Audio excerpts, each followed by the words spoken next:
ठीक है, तो हमें क्या दे रखा है यहाँ पहले क्वेश्चन में, f of x g of x दो फंक्शन है और रियल टू रियल हमें दिया हुआ है, डोमेन भी रियल है और कोडोमेन भी रियल है। एफ ऑफ एक्स दे रखा है 0 जब एक्स रैशनल है, और जी ऑफ एक्स रैशनल पे क्या देगा, एक्स देगा। ठीक है ना, ये देखने वाली बात है। और इर्रेशनल डोमेन पे एफ ऑफ एक्स एक्स है, और इर्रेशनल डोमेन पे जी ऑफ एक्स 0 है। तो f minus g of x, ठीक है ना, तो f minus g of x को अगर हम थोड़ी देर के लिए कुछ भी और फंक्शन मान लें एच ऑफ एक्स, तो एच ऑफ एक्स को हम डिफाइन कर सकते हैं। अब रैशनल डोमेन पे क्या आ जाएगा, 0 माइनस एक्स, यानी कि माइनस एक्स जब एक्स रैशनल को बिलोंग कर रहा है, right. And yes sir. H of x irrational domain पे क्या हो जाएगा, एक्स माइनस 0, यानी कि एक्स जब एक्स इर्रेशनल है, यानी कि रैशनल नहीं है। यानी कि यार एच ऑफ एक्स का अब हमने अनुमान लगाना है, f minus g of x को एच ऑफ एक्स दे दिया ना नाम, एच ऑफ एक्स का अनुमान लगाना है कि इंजेक्टिव है सरजेक्टिव है क्या है, ठीक है ना। अब एच ऑफ एक्स जब रैशनल है तो नेगेटिव एक्स है। अब यार वैसे तो नेगेटिव एक्स का ग्राफ जो होता है वो इजीली कोई भी बंदा बता सकता है कि this is the graph of negative x, ठीक है ना, नेगेटिव स्लोप वाला y equal to negative x. And y equal to x का ग्राफ भी कोई इजीली बता सकता है कि ये होता है। पर वो तो वो सिर्फ रैशनल डोमेन पे नहीं होता, वो थ्रू आउट रियल डोमेन पे होता है। और रैशनल डोमेन में क्या प्रॉब्लम आ जाएगी कि भैया यहाँ पे अगर जैसे ही आप जीरो के बाद अगले मतलब देखोगे, जीरो के जस्ट आगे बहुत सारे इरेशनल नंबर भी है।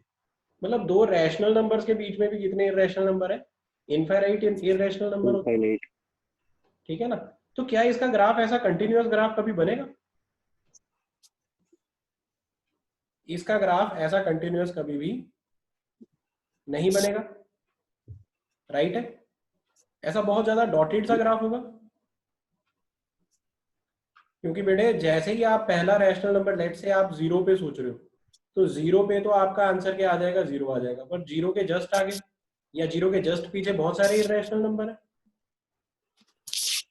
ठीक है ना। जीरो के जस्ट आगे मतलब मान लो आपने एक इरेशनल नंबर ले लिया 0.01 001 000 1, तो वहां से जैसे ही मतलब ये वाला नंबर लिया तो उसका खुद का जो ये इनपुट है सेम आउटपुट आ जाएगा। और जो इससे पीछे जस्ट नंबर अगर साथ में कोई नेबरहुड में रैशनल नंबर बैठा है, तो वहां पे इनपुट से नेगेटिव आउटपुट आ जाएगा। Are you getting me. तो एक बार तो आप ये नीले डॉट्स वाले पे आओगे, साथ ही साथ आप हरे डॉट्स पे आओगे, पर जब आप नीले डॉट्स वाले ग्राफ पे हो तो आप हरे वाले ग्राफ पे नहीं हो। क्लियर है ये बात। Yes yes. तो ऐसे में जब आप कोई भी मतलब लेट से आपने कोई भी डोमेन का इनपुट का पॉइंट सोच लिया, मतलब जैसे x equal to alpha, x equal to alpha पे अगर आप सोचो, तो आपको एक इनपुट पे, अगर ये रैशनल है, अगर अल्फा बिलोंग्स टू रैशनल है, तो आपको एक आउटपुट आएगा, ठीक है ना। तो हर एक इनपुट पे डिफरेंट आउटपुट ही आएगा।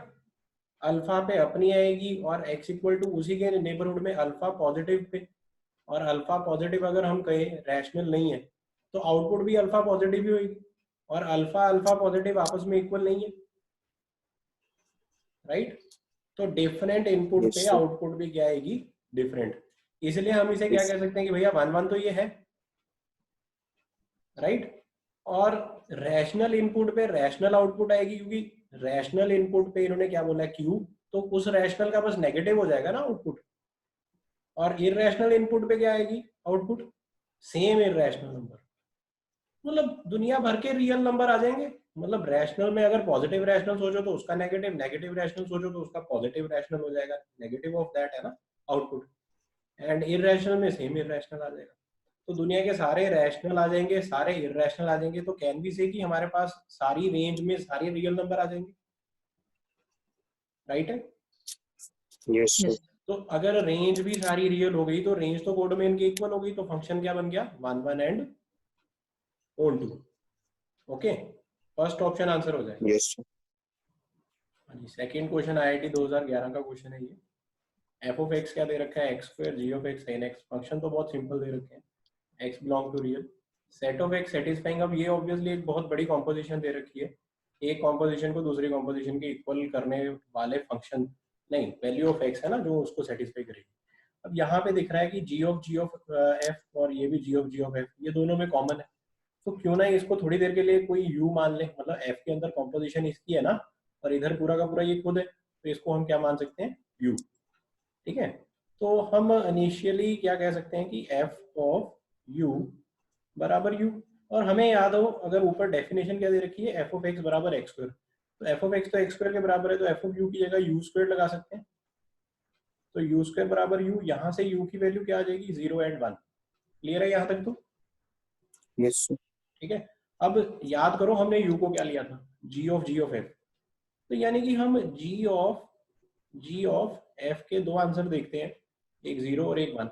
अब g ऑफ f हम डिजाइन कर लेते हैं, g ऑफ x हमें sin x दे रखा है, तो g ऑफ f क्या बनेगा, पहले g के अंदर, ठीक है ना, g ऑफ f ऐसे रख के देख लेते हैं, और फिर देख लेते हैं g के अंदर g क्या है, sin, ठीक है ना, और अंदर f, ठीक है, साइन ऑफ f का आउटपुट क्या है, x स्क्वायर, तो साइन ऑफ x स्क्वायर, और फिर से उसके ऊपर g चढ़ाना, मतलब g ऑफ x का मतलब क्या है, साइन ऑफ x, यानी कि ये बन जाएगा sine of sine x square. ठीक है, आई होप यहाँ तक आ गया होगा सबको। ठीक है, तो यहाँ से हम क्या कह सकते हैं कि sine of sine x square, इसके दो आंसर बैठेंगे, 0 और 1। यहाँ तक ठीक है? यस।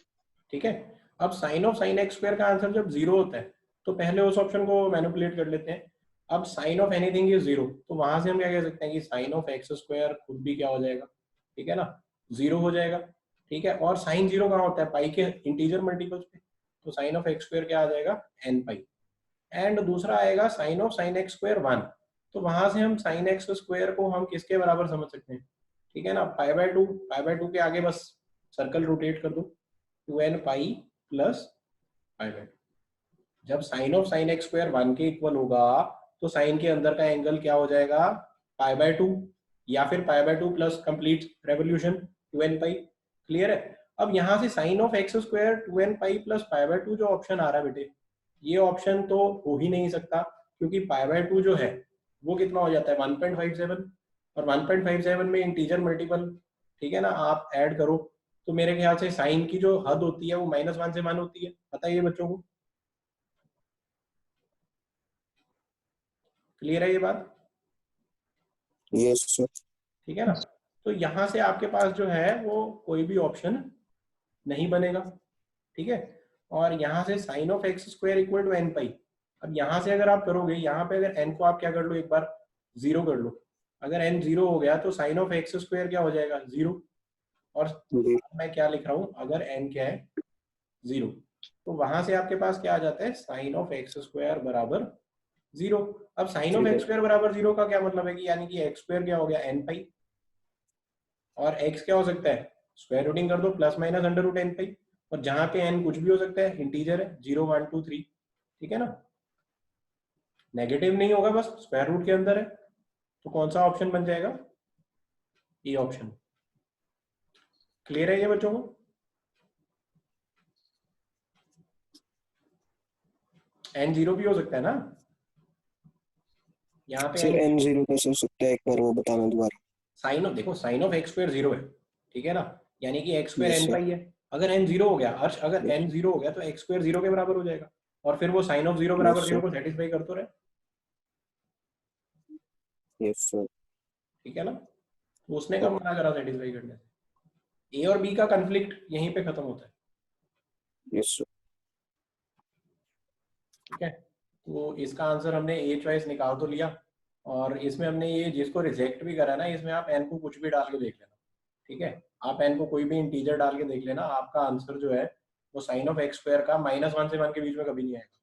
ठीक है, आई होप ये क्लियर है ना बच्चों को? यस। हाँ, तो वो ए चॉइस बाकी मैंने तुम्हें समझा दिया कैसे आ रहा है। अब नेक्स्ट जो ये थर्ड क्वेश्चन जो तुमने करके देखा है, ये देखते हैं। अब इसमें जी ऑफ एफ ऑफ एक्स को इन्वर्टिबल कह रहे हैं, इन्वर्टिबल के लिए ऑब्वियसली ये 1 1 और ऑन टू दोनों होना चाहिए। ठीक है, अब 1 1 और ऑन टू में सबसे पहले तो जी ऑफ एफ ऑफ एक्स हम डिफाइन कर लेते हैं, क्या बनता है, गॉफ है ये, तो जी के अंदर हम क्या रख रहे हैं, एफ ऑफ एक्स, यानी कि sine x plus cos x. अब जी क्या करता है, मतलब अपने अंदर के एक्स को स्क्वायर करके -1, ठीक है ना, तो साइन प्लस कॉस का होल स्क्वायर -1, तो ये आ जाएगा 2 साइन कॉस, यानी कि साइन 2, ठीक है ना, साइन 2x बन जाएगा। यहाँ तक तो क्लियर है बच्चों को? Yes sir. और ये देखना है कि भैया sin 2x कहाँ पे इनवर्टिबल है, ठीक है ना। तो sin 2x का एक बार ग्राफ बना लेते हैं। sin x से डबल स्पीड पे ये ग्राफ दौड़ेगा, क्यों? क्योंकि अंदर 2x है, ठीक है ना। sin x का पीरियड अगर 2 पाई है तो इसका पीरियड उससे हाफ हो जाएगा, पाई पे ही अटेन कर लेगा, ठीक है ना। क्या अटेन कर लेगा? साइन 2 पाई पे मतलब दोबारा जीरो बन जाता है, ठीक है ना। साइन पाई बाय 2 पे क्या आता है?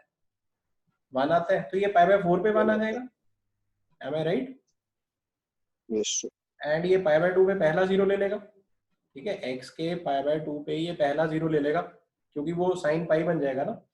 एंड यानी कि ये चीज तो इसने अटेन कर ली at at x equal to pi by 4। Similarly negative domain में भी अपना जो मतलब मिनिमा है वो माइनस पाई बाय 4 पे अटेन कर लेगा। तो अगर हम ये सबसे छोटी ब्रांच जो क्वेश्चन में भी दे रखी है इसी पे पहले इंस्पेक्शन करें, माइनस पाई बाय 4 से लेके पाई बाय 4 तक अगर हमने इंस्पेक्शन करा, तो वो जो हॉरिजॉन्टल लाइन टेस्ट हमने सीखा था 1 1 के लिए, ठीक है, उसको तो ये पास कर रहा है इसमें हर जगह पे ये, तो ये यहाँ पे 1 1 तो है ही है, ठीक है ना।